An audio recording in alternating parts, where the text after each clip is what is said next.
In case अगर आपने इस कहानी के प्रीवियस एपिसोड्स नहीं देखे तो ये एक लंबी कहानी है। सही से समझना चाहते हैं तो पहले वो देख ले। हमारे चैनल पर ये एपिसोड 1 से अवेलेबल है और प्लीज सब्सक्राइब कर दे। दोस्तों अब तैयार हो जाइए। लॉस्ट की कहानी एक अलग लेवल पर जा चुकी है। बहुत से सवाल जो अभी तक आपके जहन में चल रहे थे उसके जवाब अब हर एपिसोड के साथ आपको मिलने वाले हैं। तो सब वही से कंटिन्यू है। बेन और उसके लोगों ने वो गांव छोड़ दिया है। वो टेंट्स में रहने लगे, कभी आइलैंड के एक हिस्से में तो कभी दूसरे हिस्से में। जॉन लॉक को बेन ने निकाल दिया क्योंकि वो अपने पिता को नहीं मार सका। हाँ, बेन ने उसे ये जरूर कहा था कि अगर तुम्हें वापस आना है जॉन तो अपने पिता की लाश को कंधों पर लाना, वरना आना ही मत। अब हम बेन को देखते हैं जो अपने टेंट में था। उस समय वो एक खिलौने को देख रहा था। रिचर्ड आता है, उससे पूछता है कि ये किसका है। तो बेन बताता है कि आज मेरा बर्थडे है और ये तोहफा मुझे किसी ने दिया था। साथ ही वो रिचर्ड से पूछता है कि तुम्हारे लिए तो जन्मदिन अब कोई अहमियत नहीं रखते ना।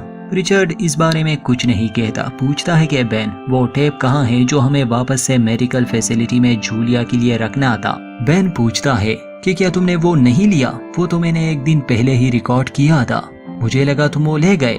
मगर असल में वो रिचर्ड नहीं बल्कि लॉक ले गया था और उसने सॉयर को दिया था।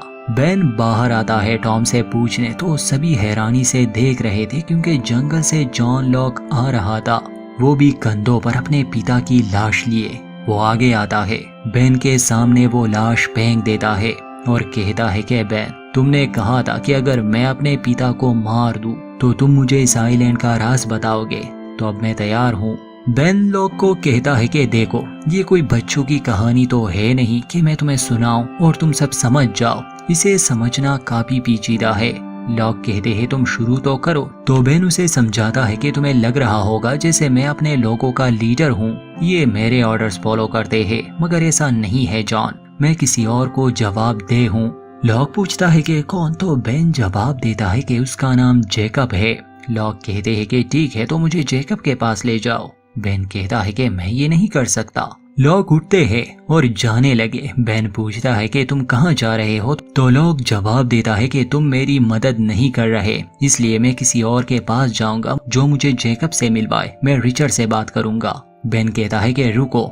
बेन कहता है कि वो तुम्हें जैकब से नहीं मिलवा सकता। तो लॉक पूछता है कि कौन मिलवा सकता है? बेन जवाब देता है कि सिर्फ मैं ही उससे मिलता हूँ और किसी ने उसे नहीं देखा। मेरा जन्म इसी आइलैंड पर हुआ है।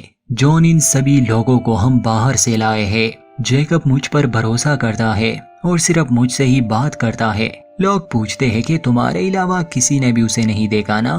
बेन जवाब देता है कि हाँ। तो लॉक कहता है कि अच्छा, मुझे लगता है यहाँ कोई जैकब नहीं है, तुम अपने लोगों को बेवकूफ बना रहे हो। तुम्हारे लोगों को लगता है कि तुम किसी और से ऑर्डर्स लेते हो, मगर असल में पर्दे के पीछे तुम ही छुपे हो और ये जैकब वाली झूठी कहानी बनाई है और तुम एक झूठे भी हो बेन। तो बेन पूछता है कि मैं झूठा कैसे हुआ? तो लोग उसके हाथों की तरफ इशारा करते हैं कि अगर तुम झूठ नहीं बोलते तो तुम्हारे हाथ अभी नहीं कांप रहे होते। कुछ देर बाद हम देखते हैं कि वो रशियन माइकल भागते भागते कैंप पर आता है और बेन का पूछता है। बेन बाहर आता है तो माइक से पूछता है कि मुझे लगा तुम मर गए हो। माइक जवाब देता है कि मैं खुशकिस्मत था, पाइलॉन्स लीथल लेवल पर सिट नहीं हुए थे। इतने में वो लॉक को देखता है। बेन से पूछता है कि आखिर ये यहाँ क्यों है? इसने तो मुझे मारने की कोशिश की। बेन उसे समझाता है कि सब ठीक है, अब ये हमारे साथ है। माइक बताता है कि 2 दिन पहले मैंने इसके लोगों को जंगल में देखा। आइलैंड पर पैराशूट से एक औरत आई है, उसके पास सैटेलाइट फोन भी है, वो जख्मी है। वो लोग उसे अपने कैंप पर ले गए। ये सब सुनने के बाद बेन घबरा जाता है कि ये सब कैसे हुआ और कब। तो रशियन बताता है कि यहाँ से 80 मील की दूरी पर उनका समुद्री जहाज है। उसका कहना है कि उसने वहीं से उड़ान भरी है। बेन सबको जाने के ऑर्डर्स देता है, मगर लॉक कहता है कि नहीं बेन, तुम कहीं नहीं जा रहे। मैं और तुम तो जैकब से मिलने जा रहे हैं ना, तुमने वादा किया था। उस समय रशियन गुस्से में बेन से कहता है कि आखिर तुम इस अजनबी को हमारे राज क्यों बता रहे हो? तो लोग गुस्से में माइक को पीटने लगा। अजीब था कि उस समय माइक की मदद के लिए कोई नहीं आता। बेन भी रिचर्ड और टॉम को आवाजें दे रहा था, मगर वो लॉक का साइड ले रहे थे। शायद उन्हें भी अब बेन पसंद नहीं, उन्हें कोई नया लीडर चाहिए था। खैर ये सब देखकर बेन कहता है कि ठीक है जॉन, मैं तुम्हें जेकब के पास ले जाऊंगा। ये लोग पानी भर रहे थे तब एलेक्स गन लाती है और लॉक को देती है कि मैंने सुना है आप जेकब के पास जा रहे हैं तो आपको इसकी जरूरत पड़ेगी। उस समय बेन हैरानी से देख रहा था कि अजीब ही बेटी है, मैं इसका पिता हूँ, मेरी सुरक्षा की नहीं पड़ी और लॉक की पड़ी है। जाते जाते एलेक्स बेन को हैप्पी बर्थडे विश करती है। बेन कहता है कि जॉन, तुम्हें सबके सामने माइक को ऐसे पीटना नहीं चाहिए था, सिर्फ इसके लिए कि तुम अपनी बात साबित करो। तो लॉक कहते हैं कि मुझे करना चाहिए था। बेन कहता है कि जेकब से मिलना अच्छा आइडिया नहीं, क्योंकि वो इंसान बुलाने वाला है, उससे हम खुद मिलने नहीं जाते और मेरे हाथ इसलिए कांप रहे थे क्योंकि मुझे उससे डर लगता है। लॉक कहते हैं कि जो भी हो। खैर चलते चलते रात हो जाती है। बेन एक खास जगह लॉक को ले आता है, वहाँ एक घर था। बेन लॉक को कहता है कि तुम्हें अपनी टॉर्च अब बंद करनी चाहिए। लॉक पूछता है कि क्यों, तो बेन जवाब देता है कि जेकब को भी टेक्नोलॉजी से इतनी ही नफरत है जितनी तुम्हें है। बेन अपना बैग वहीं छोड़ देता है, लैंटर्न जलाता है। अंदर जाने से पहले वो आवाज देता है कि जेकब मैं हूँ बेन, मेरे साथ जॉन भी है, हम अंदर आ रहे हैं। इसके बाद बेन अंदर चला जाता है, लॉक भी उसके पीछे आता है। बेन एक खाली चेयर के सामने खड़ा हो गया और उससे बात करने लगा। लॉक पूछता है कि तुम क्या कर रहे हो, तो बेन कहता है कि क्या तुम्हें जेकब नजर नहीं आ रहा, वो ठीक सामने ही है, इस कुर्सी पर बैठा है। लॉक कहते हैं कि अपनी बकवास बंद करो, तुम एक पागल हो, वहाँ कोई भी नहीं है, तुम्हें सच में लगता है कि यहाँ हमारे अलावा कोई और भी है, तुम एक झूठे हो बेन। बेन उससे माफी मांगता है कि तुम चीजों को उस तरह नहीं देख पाते जिस तरह मैं देख पाता हूँ, शायद तुम खास नहीं हो जॉन। तो लॉक गुस्से में कहते हैं कि अपना मुंह बंद रखो और वहां से जाने लगा। तब एक बारी आवाज उसे सुनाई देती है कि मेरी मदद करो। लॉक पीछे मुड़ के देखता है, बेन से पूछता है कि क्या कहा तुमने। बेन जवाब देता है कि मैंने तो कुछ भी नहीं कहा। लॉक कहते हैं कि नहीं तुमने कुछ तो कहा। और इसके बाद एक अजीब सी एक्टिविटी होती है, वो घर हिलने लगा, तेज हवा चलती है, चीजें टूटने लगी। ऐसा सीन था जैसे अक्सर हॉरर मूवीज में होता है। लॉक घर से बाहर आते हैं, बेन भी उसके पीछे आता है। लॉक पूछता है कि आखिर वो सब किया था, तो बेन जवाब देता है कि वो जेकब था। अगले दिन जब ये वापस कैंप पर आ रहे थे जंगल में, बेन लॉक से पूछता है कि बताओ जॉन, जेकब ने तुमसे क्या कहा। तो लॉक जवाब देते हैं कि उसने मुझसे कुछ नहीं कहा, तुमने कहा, तुम मुझे बेवकूफ बना रहे थे, तुमने मुझे वो नाटक दिखाया। तुम्हारा क्या ख्याल है, मैं इस बकवास पर यकीन कर लूंगा? तुम एक झूठे हो, अपने लोगों को बेवकूफ बना रहे हो, मैं उन्हें सारी सच्चाई बता दूंगा। बेन रुकता है और कहता है कि तुम सही हो जॉन, कुछ बातें मैंने झूठ कही, जैसे मैंने ये कहा कि मेरा जन्म इस आइलैंड पर हुआ, ये पूरी तरह सच नहीं है। लॉक पूछते हैं तो फिर बताओ तुम कहाँ से आए। बेन जवाब देता है कि मैं तुम्हें दिखा सकता हूँ। लॉक कहते हैं कि मैंने बहुत कुछ देख लिया, मगर बेन उसे रिक्वेस्ट करता है कि अगर तुम ये देख लो तो तुम्हें सब समझ आ जाएगा। दोस्तों वो बाद में देखेंगे कि आखिर बेन लॉक को ऐसा क्या दिखाना चाहता था, मगर अब समय आ गया है कि हम सभी मिस्टीरियस कैरेक्टर्स का पास्ट जान सके। शुरुआत बेन से करते हैं। तो आज से कई साल पहले की बात है, एक कपल हाइकिंग पर गया था। औरत प्रेग्नेंट थी, 7 महीने हो चुके थे, मगर उसे लेबर पेन शुरू हो गया और उसने वही जंगल में बच्चे को जन्म दिया। ये आदमी असल में रॉजर है, वही रॉजर जिसकी वैन हर्ली को मिली थी और उस वैन में ढेर सारी बियर थी। खैर जब उसकी वाइफ बच्चे को जन्म देती है, रॉजर उसे गोद में उठाता है ताकि उसे हॉस्पिटल पहुंचा सके। वैसे शुरू से यही लग रहा था जैसे ये भी कोई आइलैंड है, मगर जब वो जंगल से बाहर आता है तो असल में वो एक सड़क पर पहुंच जाता है, क्योंकि ये आइलैंड नहीं था। उस समय एक आदमी अपनी कार रोकता है, वो उसकी मदद करने वाला था, मगर रॉजर की वाइफ अपनी आखिरी सांसें ले रही थी। वो आखिरी बात यही कहकर मर जाती है कि इसका नाम बेंजामिन रखना। तो दोस्तों असल में यही है बेंजामिन लाइनस यानी बेन। अब कहानी आती है 10-12 साल आगे। ये 1970 है, धारमा का गोल्डन एज। वो इस आइलैंड पर यहाँ आबाद हुए और अपनी रिसर्च शुरू की। खैर उस हादसे के बाद रॉजर की हॉरेस नामी बंदे से दोस्ती हो गई। हॉरेस असल में धारमा के लिए काम किया करता था, तो उसने रॉजर को धारमा में जॉब दी थी। वो बेन को लेके इस आइलैंड पर आया। दोस्तों अब आहिस्ता आहिस्ता हम समझ जाएंगे कि असल में धारमा क्यों यहाँ थी। फर्स्ट ऑफ ऑल धारमा की फंडिंग एक रिच बैंकर की तरफ से आ रही थी, तो इसका मतलब कि धारमा का भी रिच कंपनी थी। इसमें हर तरह के साइंटिस्ट थे और इनके पास हर तरह की फैसिलिटी थी। वो इस आइलैंड पर खास चीजों को स्टडी करने आए थे, मगर जब दारमा वाले यहाँ आए उन्हें पता चला कि यहाँ के नेटिव्स भी है, ऐसे लोग जो इस आइलैंड पर पहले से आबाद थे। तो अक्सर दारमा वालों की और उन हॉस्टाइल्स की लड़ाई होती रहती थी, और वो पाइलॉन्स असल में इसीलिए लगाए गए थे ताकि हॉस्टाइल्स इनके एरिया में दाखिल ना हो सके। बेन काफी खामोश बच्चा था। खैर, जब वो और उसके पिता रॉजर यहाँ सबमरीन से आए तो रॉजर को एक सफाई वाला काम दिया गया। रॉजर का बर्ताव एग्रेसिव था और वो बेन को बिल्कुल भी पसंद नहीं करता था। उसका मानना था कि बेन ने ही अपनी माँ को मार डाला है क्योंकि उसकी मौत डिलीवरी में हुई थी। तो बाप बेटे के बीच दूरियां थी। खैर, बेन एक दुखी और टूटा हुआ इंसान था। वो यहाँ इस आइलैंड पर समय बिताने लगे।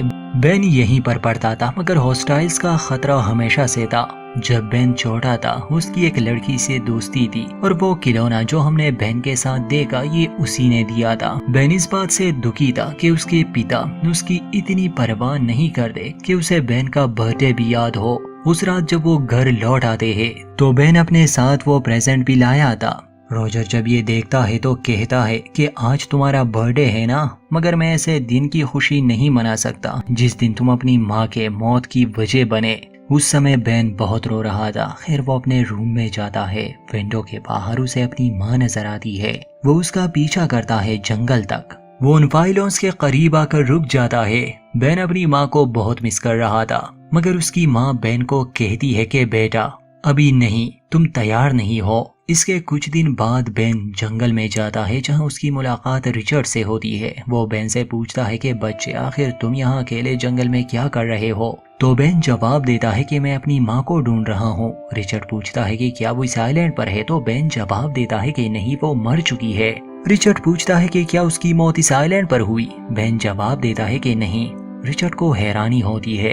वो उसे समझाता है कि तुम्हें अब घर जाना होगा, मगर बेन जवाब देता है कि नहीं, मैं वहाँ नहीं जाना चाहता। मुझे उस जगह से नफरत है। मैं तुम लोगों के साथ जाना चाहता हूँ। रिचर्ड बेन को कहता है कि अगर तुम सच में ऐसा चाहते हो तो तुम्हें सब्र रखना होगा। दोस्तों, हैरान करने वाली बात यह है कि बेन अभी छोटा है और रिचर्ड वही का वही है।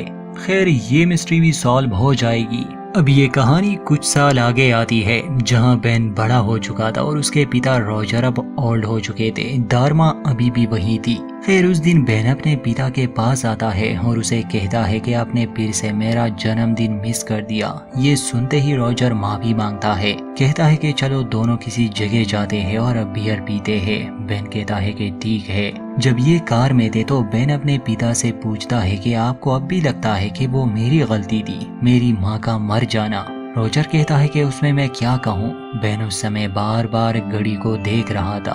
वो मास्क लगाता है और जहरीली गैस से अपने पिता को मार देता है। सिर्फ अपने पिता को ही नहीं बल्कि सभी दारमा वालों को। और इसे ही वो द पर्च का नाम देते हैं। आइलैंड से सभी आउटसाइडर्स का खात्मा हो गया और तब से बेन इन लोगों का लीडर बना और दारमा के लोगों का नामो निशान मिट गया। सभी लाशों को एक गड्ढे में डाल दिया गया। और अब आते हैं प्रेजेंट में, जहां बेन लॉक को वो जगह दिखाता है जहां सभी दारमा वालों की लाशें थी, क्योंकि बेन ने ही ये कत्लेआम किया था। बेन कहता है कि ये मेरे लोग थे, मैं इन्हीं से आया था और मैंने इन्हें खत्म कर दिया। इसी के साथ वो लॉक को भी शूट कर देता है। लॉक गड्ढे में गिर जाते हैं। बेन उसे कहता है कि लॉक, तुम मेरी तरह नहीं हो, मैं तुमसे ज्यादा अक्लमंद हूँ। वो लॉक से ये भी पूछता है कि बताओ जेकब ने तुमसे क्या कहा था? तो लॉक कहते हैं कि उसने कहा मेरी मदद करो। बेन ये कहकर चला जाता है कि उम्मीद है जेकब तुम्हारी मदद जरूर करेगा, और जख्मी लॉक को वहीं छोड़कर वो चला जाता है। दोस्तों, बाकी सर्वाइवर्स की बात करें तो सॉयर कैंप पर लौट आया है। सबसे पहले वो सईद से मिलता है और उसे वो टेप सुनाता है। इसके बाद रात को मीटिंग होती है। सभी डिस्कस कर रहे थे कि अब वो जैक पर भरोसा नहीं कर सकते और जूलिया के खिलाफ अब उन्हें सबूत मिल चुका था। असल में उस टेप में सन की प्रेगनेंसी के बारे में खबर थी। इतने में जैक और जूलिया भी लौट आते हैं। जैक रिवील करता है कि जूलिया ने ये सब मुझे पहले ही बता दिया है कि वो बेन के लिए काम करती है। जूलिया सॉयर से कहती है कि इस टेप को दूसरे साइड पर प्ले करो। जब वो ऐसा करता है तो उसमें बेन की आवाज थी। वो कह रहा था कि अगले 2 दिन में बेन के लॉक कैंप पर हमला करेंगे और सन को किडनैप करके ले जाएंगे। जूलिया को टेंट पर मार्क करना है। सॉयर और सईद जेक से पूछते हैं कि आखिर तुमने हमें ये सब पहले क्यों नहीं बताया। तो जेक जवाब देता है कि मेरे पास कोई प्लान नहीं था, मगर अब है। और इसी के साथ एपिसोड का दी एंड। दोस्तों, ये कहानी कंटिन्यू है। अब बेन ने लॉक के साथ किया वो फिलहाल साइड में रख देते हैं। मेन सर्वाइवर्स खतरे में है क्योंकि बेन के लोग सन को किडनैप करने आ रहे हैं। जॉन लॉक ने सॉयर को जूलिया वाला टेप दिया था ताकि वो जेक को समझा सके कि असल में जूलिया उनसे मिली हुई है, मगर बाद में पता चला कि असल में जूलिया ने जेक को सब सच बता दिया है। वैसे भी जूलिया को बेन खास पसंद नहीं था, उसने तो जूलिया को इस आइलैंड पर कैद करके रखा था।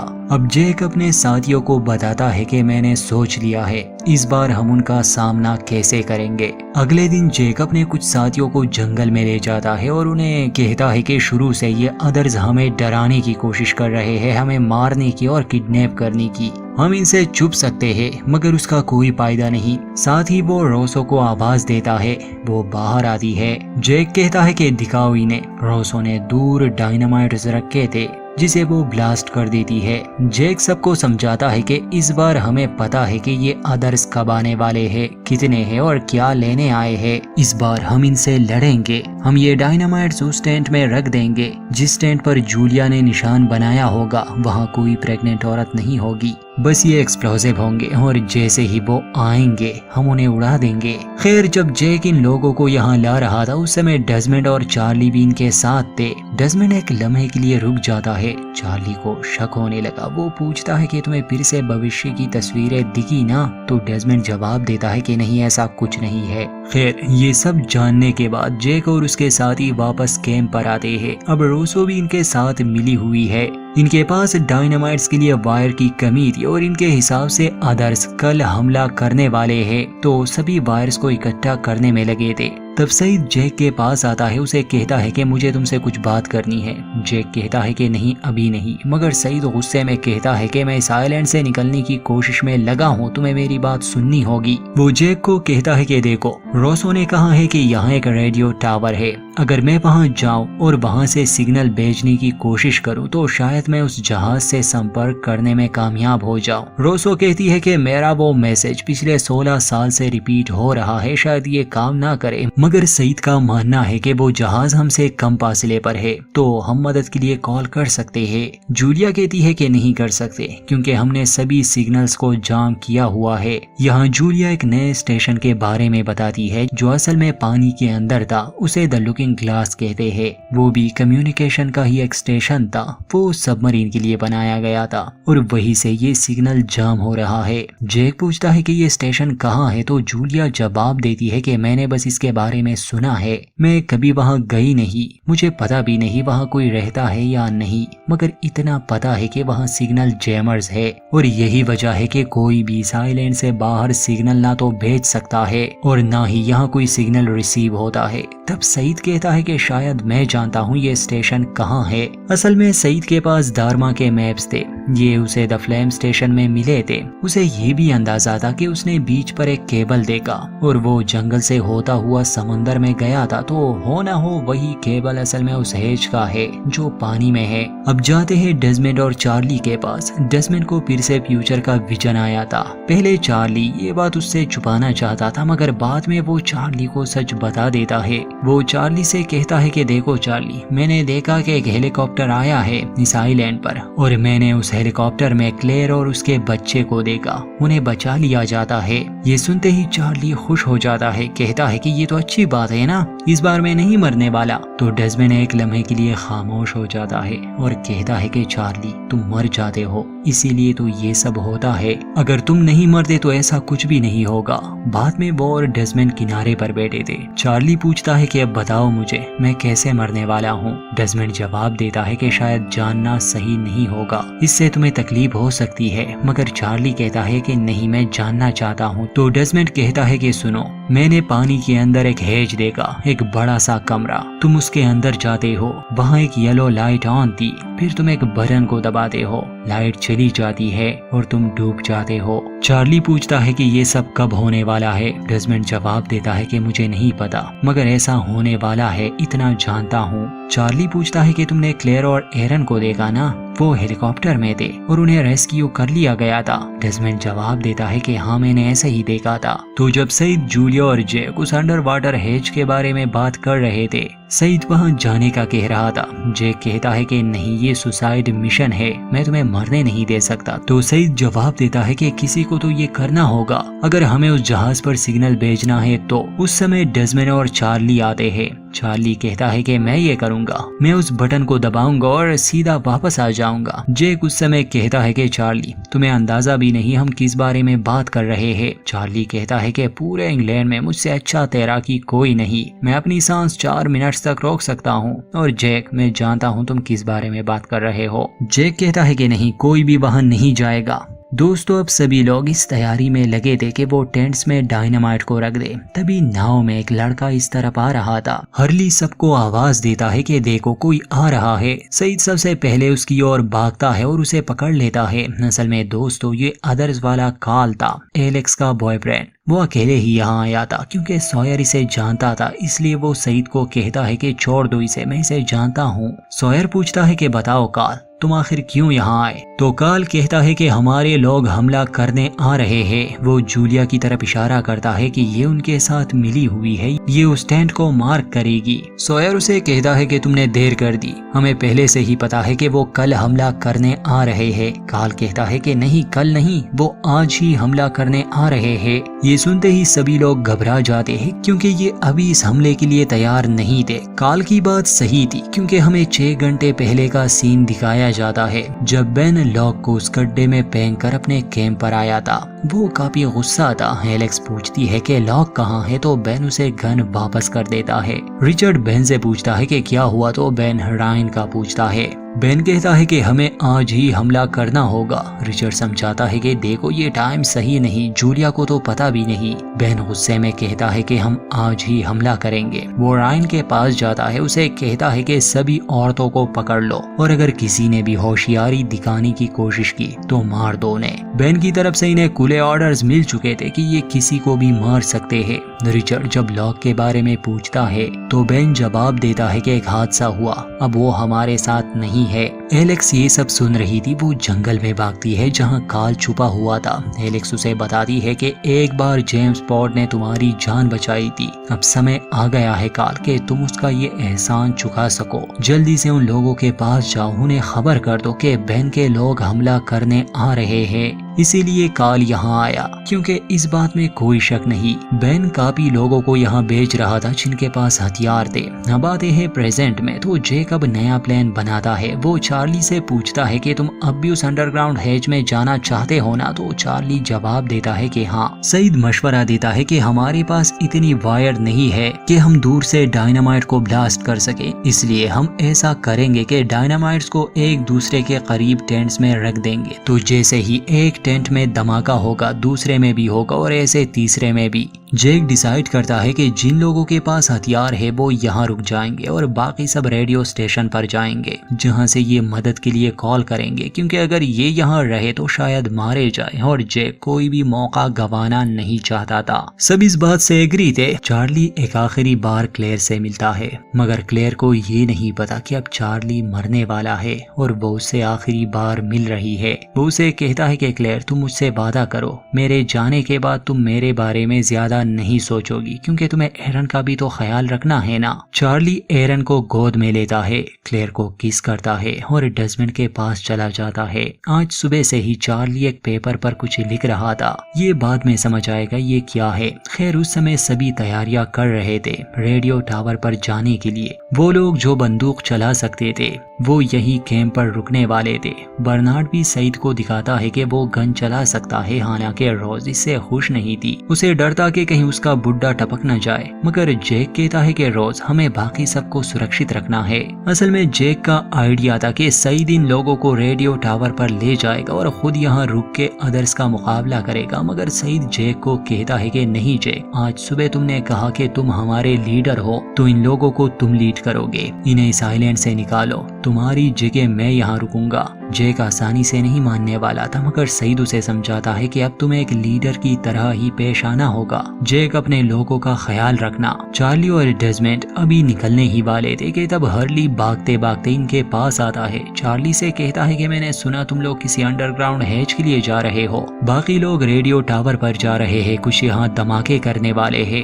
मुझे ये सब नहीं पसंद, क्या मैं तुम लोगों के साथ आ सकता हूँ? चार्ली उसकी ओर देखता है और कहता है कि नहीं। हर्ली पूछता है क्यों नहीं? तो चार्ली जवाब देता है कि तुम बहुत मोटे हो, तुम बोट को डुबा दोगे। ये सुनते ही हर्ली उदास होकर वहाँ से जाने लगा, तो चार्ली उसे रोकता है, उसे गले से लगाता है कि आई लव यू यार। हर्ली जवाब देता है कि मुझे तुम्हारी इस गंदी बोट में जाना भी नहीं है। खैर चार्ली उसे ये नहीं कहता कि असल में वो आखिरी बार मिल रहे हैं। हर्ली जाता है क्लेयर के पास और उसकी हेल्प करता है। बाद में डेजमंड और चार्ली उस हेज के लिए निकल जाते हैं। पहले वो उस वायर को ढूंढते हैं और फिर उसी का पीछा करते हुए वो समुंदर में खास जगह पहुंच जाते हैं। डेजमंड चार्ली के लिए दुखी था। चार्ली उसे एक लेटर देता है और कहता है कि मेरे मरने के बाद ये क्लेयर को देना। डेजमंड पूछता है कि इसमें क्या है, तो चार्ली जवाब देता है कि इसमें मैंने अपनी जिंदगी के 5 बेहतरीन लम्हों के बारे में लिखा है। जैसे चार्ली जब छोटा था तो उसके पिता अक्सर उसे तैरना सिखाते थे, मगर आज भी चार्ली को वो तैरना नहीं आता था। उसे बस अपने पिता के साथ वो लम्हे याद थे, और एक वो लम्हा जब उनके बैंड ड्राइव शाफ्ट का वो गाना हिट हुआ था, जब उसके भाई ने उसे एक रिंग दी थी, जब चार्ली ने एक बार किसी औरत की जान बचाई थी और क्रैश के बाद पहली बार क्लेयर से मिला था। चार्ली को रोना आया था। वो कहता है कि बस आखिर में यादें ही रह जाती है। वैसे चार्ली बुज़दिल तो बिल्कुल नहीं है, क्योंकि वो यहाँ तक तो आया। वो पिछले 90 दिनों से हमारे साथ है दोस्तों। डेजमंड ये सब सुनता है तो कहता है कि शायद तुम्हें ये सब करने की जरूरत नहीं चार्ली। वो पूछता है कि क्या मतलब? तो डेजमंड कहता है कि मैंने तुम्हारी मौत देखी, शायद इसलिए ताकि मैं तुम्हारी जगह ले सकूं। तो चार्ली पूछता है कि पहनी का क्या? डेजमंड पूछता है कि क्लेयर का क्या? वो उसे लेटर वापस दे देता है और कहता है कि अपनी यादें अपने पास रखो, तुम्हारी जगह मैं जाने वाला हूँ। चार्ली उस लेटर को वापस लेता है और जैसे ही डेजमंड वेट बेल्ट लेने वाला था, चार्ली उसे एक पतवार से बेहोश कर देता है। वो लेटर उसके जेब में रख देता है और वेट बेल्ट पहनकर पानी में कूद जाता है। खैर ये हेज काफी नीचे था, किसी तरह वो उस जगह तक पहुंच जाता है, पानी से बाहर आता है और चिल्लाता है कि आई एम अलाइव। वो जैसे ही पानी से बाहर आया, 2 औरतें हाथ में बंदूक लिए उसे पकड़ लेती है, और यहीं पर एपिसोड का दी एंड। दोस्तों ये कहानी कंटिन्यू है, जुड़े रहिए।